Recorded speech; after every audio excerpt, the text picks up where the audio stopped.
কি মন্ত্রী, চোখ যে একেবারে ছানা বড়া হয়ে গেল গো তোমার। তা এইরকম সোনার দুর্লভ অস্ত্র আগে কখনো দেখেছো তুমি? আগে না মহারাজ, অপূর্ব, অসাধারণ, অতুলনীয়। হ্যাঁ মন্ত্রী, এগুলো আমার পূর্বপুরুষের, যা দিয়ে তারা যুদ্ধে জয়লাভ করেছিল। মহারাজ, আমার মাথায় না দারুণ একটা বুদ্ধি এসেছে, যদি বলেন তো বলি। কি বুদ্ধি মন্ত্রী? বলো বলো, চট করে বলো তো শুনি। মহারাজ, এই সোনার অস্ত্রগুলো সিন্দুক বন্দি না করে যদি বিভিন্ন রাজ্যে এর প্রদর্শনীর ব্যবস্থা করেন, তাহলে এই সোনার মূল্যবান অস্ত্রগুলো সবাই দেখার সুযোগ পাবে। এই শুধু তাই নয়, এগুলো দেখার জন্য আমরা কিছু প্রবেশ মূল্য ধার্য করব, যার থেকে আমাদের কিছু অর্থ লাভ হবে। কি বলেন মহারাজ, কিরকম এক ঢিলে দুই পাখি হবে? বাহ বাহ বাহ, দারুণ দারুণ মন্ত্রী, দারুণ দারুণ বুদ্ধি। কিন্তু এই অস্ত্র প্রদর্শনী কোথা থেকে শুরু করা যায় বলতো? কেন মহারাজ, কৃষ্ণনগর থেকে? হ্যাঁ মন্ত্রী, ঠিক বলেছো। হ্যাঁ ঠিক, একদম ঠিক। তাহলে কৃষ্ণচন্দ্রকে আজই পত্রে জানিয়ে দাও, আগামীকালই এই প্রদর্শনীর জন্য আমরা রওনা হচ্ছি। ঠিক আছে? যথাজ্ঞে মহারাজ, আমি আজই দুধকে দিয়ে পত্র পাঠাবার ব্যবস্থা করছি। তাহলে আমি এবার আসি মহারাজ। হ্যাঁ হ্যাঁ হ্যাঁ, এসো এসো এসো।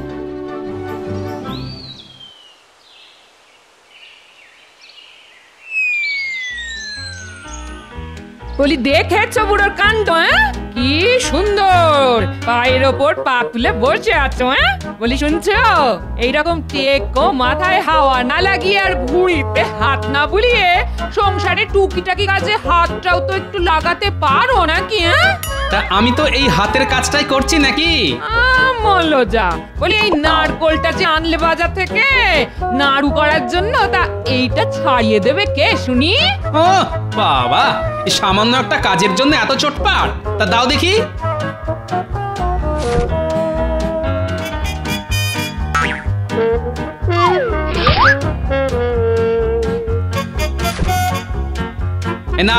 এই নাও তোমার নারকোল। কি গো, চললে যে বড়, তা খাবারটা কে খাবে শুনি? এসে খাবো, চলে গিন্নি। বাবা, এই মানুষটাকে নিয়ে আর পারা গেল না। ধুর ধুর ধুর ধুর ধুর ধুর।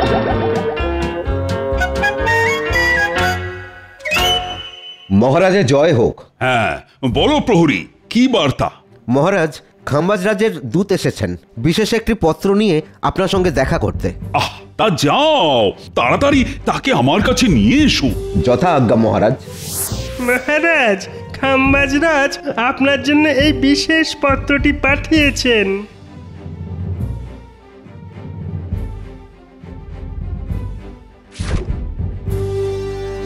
তাহলে এইবার আমি আসি মহারাজ। হ্যাঁ হ্যাঁ, এসো এসো এসো। তা বড় তো মন্ত্রী, কি লিখেছেন খাম্বাজ রাজ এই পত্রে? হ্যাঁ মহারাজ, খাম্বাজ রাজ লিখেছেন যে আগামীকাল খাম্বাজ রাজ খাম্বাজ মন্ত্রীকে সাথে নিয়ে তার কিছু দুর্লভ সোনার অস্ত্র প্রদর্শনীর উদ্দেশ্যে কৃষ্ণনগরে আসছেন এবং আপনাকে এই প্রদর্শনীর দায়িত্বভার নিতে বলেছেন। কি বিপদ রে বাবা, এই গুরু দায়িত্ব এইবার আমি পালন করি কিভাবে? আপনি একদম চিন্তা করবেন না মহারাজ, এই দায়িত্বভার আপনি নিশ্চিন্তে আমার ঘাড়ে দিতে পারেন। হাজার হোক সোনার অস্ত্র বলে কথা, তাও আবার দুর্লভ। না না মন্ত্রী, এই গুরু দায়িত্ব আমি একজন বিচক্ষণ ব্যক্তির হাতেই দিতে চাই। তা সে কে মহারাজ? কেন, আমাদের গোপাল।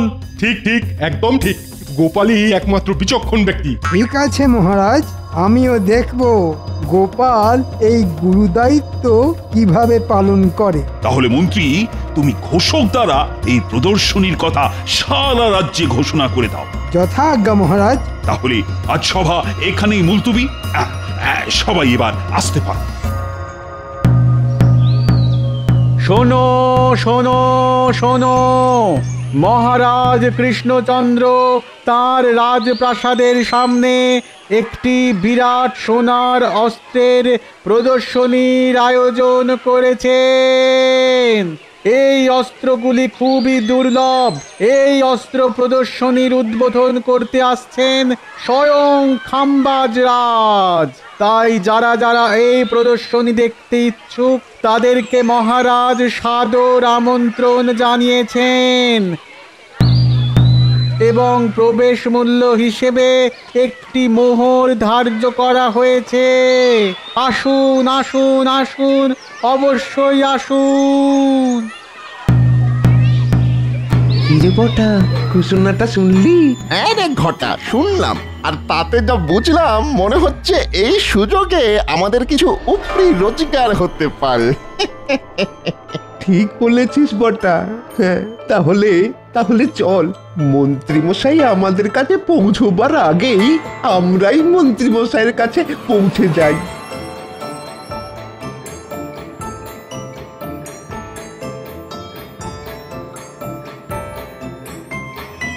মন্ত্রীমশাই তো কি?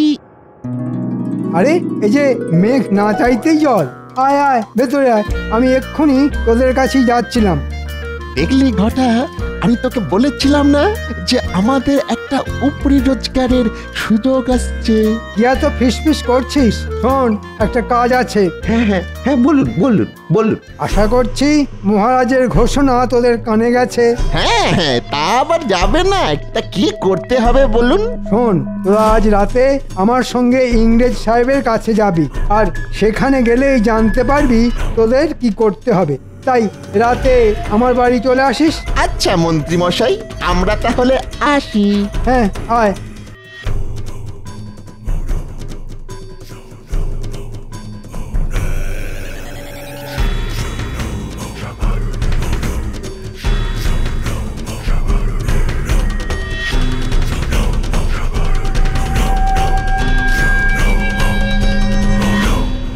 আসতে পারি মহারাজ? আরে এসো এসো গোপাল, আমি তোমার কথাই ভাবছিলাম। কেন মহারাজ? গোপাল, আমি কিছুতেই ভেবে উঠতে পারছি না যে এই অস্ত্র প্রদর্শনীর দায়িত্ব আমি একা কি করে সামলাবো। যদি এই মূল্যবান অস্ত্রগুলোর কিছু হয়ে যায় তাহলে তো খাম্বাজ রাজ আমায় ছেড়ে কথা বলবেন না। তাই আমায় বাঁচাও গোপাল। আমি চাই এই প্রদর্শনীর দায়িত্ব তুমি তোমার হাতে তুলে নাও। ঠিক আছে মহারাজ, আপনি কোনো চিন্তা করবেন না। এই সোনার অস্ত্রগুলি কিভাবে রক্ষা করতে হয় তা আমিও খুব ভালোভাবেই জানি। তাই নাকি গোপাল? তো কিরকম শুনি? কানটা কাছে আনুন মহারাজ, বলি। বাহ বাহ বাহ, দারুণ বুদ্ধি তো। ঠিক আছে গোপাল, এই কাজের জন্য যদি তোমার কিছু মোহরের প্রয়োজন হয় তাও আমি দেব। ধন্যবাদ মহারাজ। তাহলে এবার আমি আসি। হ্যাঁ, এসো এসো, আর সাবধানে যেন কাক পক্ষীতেও টের না পায়। পাবে না মহারাজ। প্রণাম। এই সে মন্ত্রী, এসো, আমরা তোমার জন্য অপেক্ষা করিতেছিলাম। তা কি কথা শোনে? হ্যাঁ সাহেব, আসলে হয়েছে কি, খাম্বাজ রাজ তার কিছু সোনার দুর্লভ অস্ত্রের প্রদর্শনী করতে চলেছেন এই কৃষ্ণনগরে। কি বললে? সোনার অস্ত্র মানে gold? Those are very precious. Khambaj Raj বলেছেন যে এই সোনার অস্ত্র নাকি কোনো রাজা মহারাজা, এমনকি কোনো ইংরেজদের কাছেও নেই। তাই এর মূল্য অনেক। শোনো মন্ত্রী, এই সোনার অস্ত্র আমাদের চাই। আমি জানি সাহেব, জানি। তার জন্যই তো আপনার কাছে আসা। তবে কিনা এর জন্য আপনাদেরও কিছু পাবে। তার আগে তুমি বলো, ওই সোনার অস্ত্র আমরা কবে পাবো? খাম্বাজ রাজ আগামীকাল সকালে কৃষ্ণনগর আসছেন, আর রাতে ওই অস্ত্রগুলো প্রদর্শনীর জন্য সাজানো হয়ে গেলেই আপনি টুকুস করে আপনার কাছে পৌঁছে যাবে। কিন্তু মনে রেখো মন্ত্রী, আমাদের ঠকাইবার চেষ্টা করিলে তোমার গর্দান যাইবে। না সাহেব, এই নিয়ে আপনি একদম চিন্তা করবেন না। আপনি চাইলে কষ্টি পাথরে প্রত্যেকটি সোনার অস্ত্র যাচাই করে নেবেন। সে তো আমরা নেবই, সব টেস্ট করিয়াই নেব। তাহলে ওই কথাই রইল সাহেব, আগামীকাল ঠিক এইখানেই দেখা হচ্ছে। আপনি শুধু মোহরের থলিটা হ্যাঁ, ওই সব নিয়ে তোমাকে চিন্তা করিতে হইবে না। তুমি তোমার মোহর পাইয়া যাবে।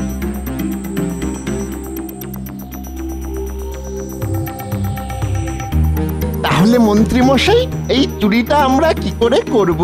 শোন, রাতে যখন প্রহরীরা এই সোনার অস্ত্রগুলো পাহারা দেবে তখন তোরা ওদের নাকে ঘুমের ওষুধ দিয়ে অজ্ঞান করে দিবি, আর অস্ত্রগুলো নিয়ে কাল সকালেই পৌঁছে যাবি সাহেবদের কাছে। আর তারপরে শুধুই মোহর, মোহরই মোহর।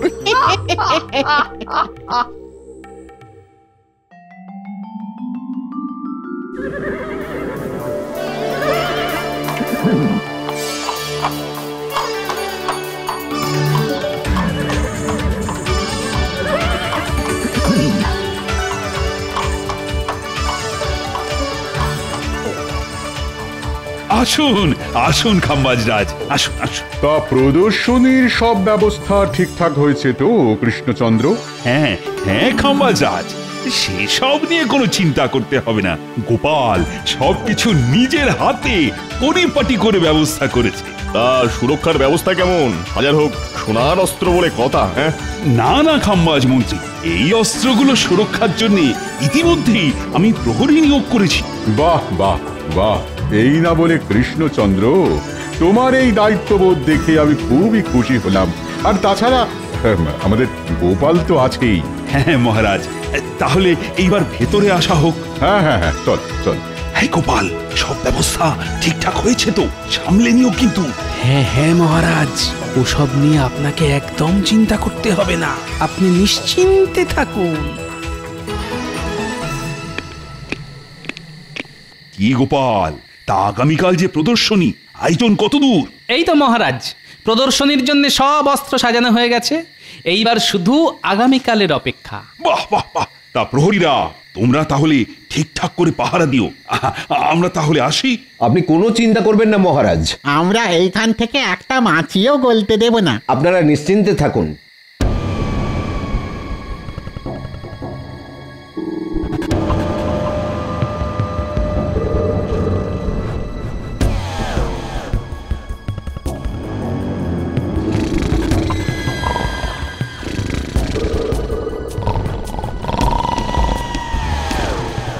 ওই দেখুন মন্ত্রী মশাই, প্রহরীরা ঘুমে ঢুলছে। হ্যাঁ, এটাই সঠিক সময়। তাহলে যা, এবারে কাজটা সেরে ফেল। আপনি কোনো চিন্তা করবেন না মন্ত্রী মশাই, আমরা এই যাব আর ওই টুকুস করে আসবো। হ্যাঁ হ্যাঁ, আর এই অস্ত্রগুলো নিয়ে কাল সকালেই পৌঁছে যাবি সাহেবদের কাছে, আর তারপর শুধু মোহরই মোহর।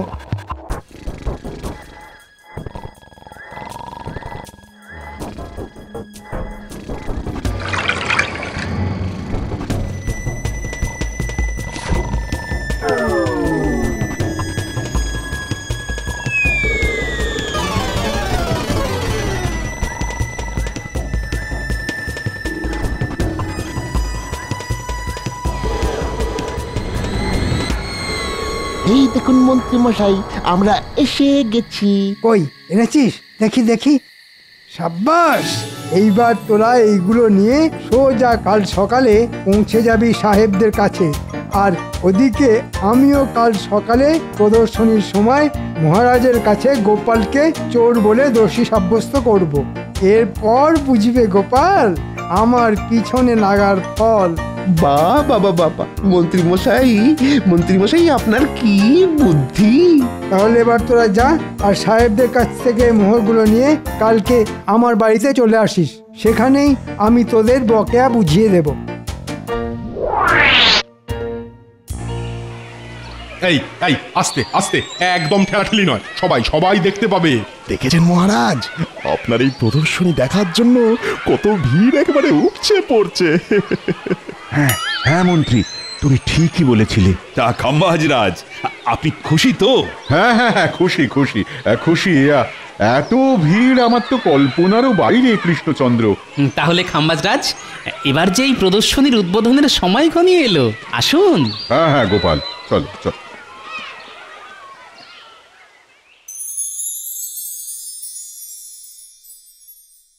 এই যে বাটা ঘটা, এসো এসো, তোমাদের জন্যই আমরা অপেক্ষা করিতেছিলাম। তা অস্ত্রগুলো আনিয়াছো? হ্যাঁ সাহেব, আপনি আপনি সব মিলিয়ে নিতে পারেন। তা তো নিবই, আর তার সঙ্গে এও যাচাই করিয়া নিব যে এগুলো অরিজিনাল গোল্ড কিনা। সে তো নিশ্চয়ই সাহেব, আমাদের ঘাড়ে কটা মাথা যে আপনাদের ঠকাতে যাব। বাহ বাহ, তোমাদের কথায় আমি খুশি হইলাম, মানে আমরা খুশি হইলাম। তা এই শেখরা, এগুলো ভালো করে যাচাই করে দেখো তো, এই গোল্ডগুলো অরিজিনাল তো? আগে নিশ্চয়ই হুজুর।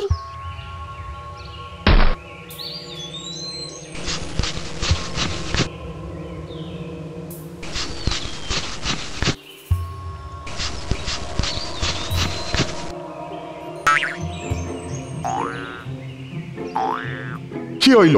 তুমি এইভাবে একবার আমাদের মুখের দিকে একবার ওদের মুখের দিকে তাকাইতেছো। What happened? সাহেব কি আর বলবো, এই মরকটগুলো আপনাদের ডাহা ঠকানে ঠকিয়েছে। কেন, কি হইয়াছে? সাহেব এগুলো সব পিতলের। হ্যাঁ হ্যাঁ, পিতল। বাট কি এত বড় সাহস তোমাদের যে সোনা বলে পিতল গচানো? এই মাটি করেছে, এটা কি হলো রে ঘটা? মাঝখান থেকে মন্ত্রী মশাই আমাদের এইভাবে ফাঁসালো। তোমরা জানো যে আমরা এক্ষুনি তোমাদের গুলি করিয়া মাথার খুলি উড়াইয়া দিতে পারি। বাডিস কাউন্ডালস। ক্ষমা করে দিন সাহেব, ক্ষমা করে দিন। আমরা আপনাদের ঠকাইনি, বিশ্বাস করুন, বিশ্বাস করুন, আমরা আপনাদের ঠকাইনি। তা করিলে তোমার টিকিও খুঁজে পাইবে না, সেটা নিশ্চয় জানো তোমরা। আমাদের তো মন্ত্রী মশাই আপনাদের কাছে পাঠিয়েছিল। হাই, তোমরা সত্যি বলিতেছ? একদম সত্যি সাহেব, আমি আমার বাড়ির গিন্নির দিব্যি খেয়ে বলছি। চলো তাহলে চলো, আমাদেরকে তোমাদের মন্ত্রী মশাইয়ের কাছে নিয়ে চলো এখনই। হ্যাঁ সাহেব, চলুন চলুন।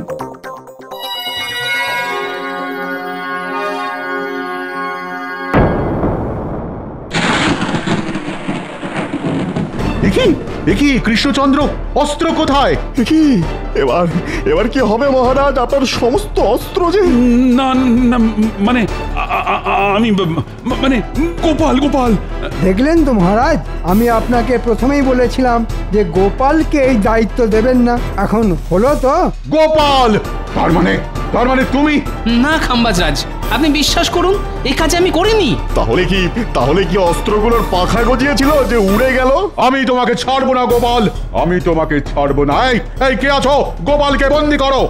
আমাদের ছেড়ে দিন সাহেব, আমরা আর এইরকম কোনোদিনও করব না। কি সাহেব, আপনারা আর বোটা ঘটারি কি অবস্থা? জানো কৃষ্ণচন্দ্র, এরা আমাদের কাছে গিয়েছিল এই সোনার অস্ত্রগুলি বিক্রি করিতে, কিন্তু আমরা যখন এইগুলি কোষ্ঠী পাথরে যাচাই করি তখন দেখি এগুলো সব নকল পিতলের অস্ত্র। এই মরেছে, এরকম তো কথা ছিল না। এ কি ফাঁপড়ে পড়লাম রে বাবা। ও, তার মানে এই অস্ত্রগুলো চুরি করেছে বটার ঘটা? না মহারাজ, এই চুরি আমরা স্বইচ্ছায় করিনি, বিশ্বাস করুন। আমাদের চুরি করতে বলেছিল স্বয়ং এই মন্ত্রী মশাই। এই মরেছে, এইবার মানে মানে কেটে পড়ি। মন্ত্রী? তাহলে এই চক্রের কাণ্ডারি তুমি? সাহেব, মন্ত্রীকে আমি আপনাদের হাতেই তুলে দিলাম, এবার আপনারাই এদের বিচার করুন। ওরে বাবা রে, এবার আমি পালাই। পালাবে না মন্ত্রী, দাঁড়াও দাঁড়াও, আমাকে ছেড়ে দিন মহারাজ, আমাকে ছেড়ে দিন। আমরা তোমাকে ছাড়িবে না, আমাদের ঠকানো। I shoot you, stop stop. ছেড়ে দিন সাহেব, ছেড়ে দিন, আর ঠকাবো না। ভুলে গেছে মহারাজ, এই সাহেবদের হাত থেকে এবারের মতো আমাকে বাঁচান। কিন্তু কৃষ্ণচন্দ্র, আমার সোনার অস্ত্র? কোনো চিন্তা করবেন না খাম্বাজরাজ, সেগুলো সব সুরক্ষিত আছে। এই ন্যাপলা গুলটে, নিয়ে আয় তো থলিটা।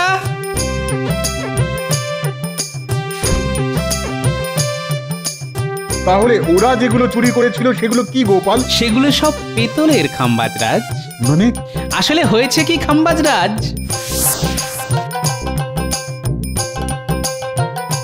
আরে গোপাল দাদাসে, তা কি মনে করে পিতলের বাসন তৈরি করার আছে বুঝি?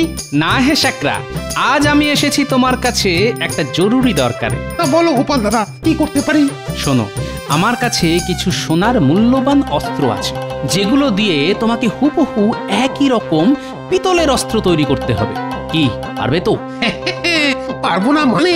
আরে এই যে আমার বাঁ হাতের কাজ গো গোপাল দাদা। তবে সাবধান, এই কথা যেন কাক পক্ষীতেও টের না পায়। তুমি কোনো চিন্তা করো না গোপাল দাদা, তোমার কাজ হয়ে যাবে। এই নাও, এই মোহরগুলি রাখো, কাজ শেষ হলে আরো পাবে।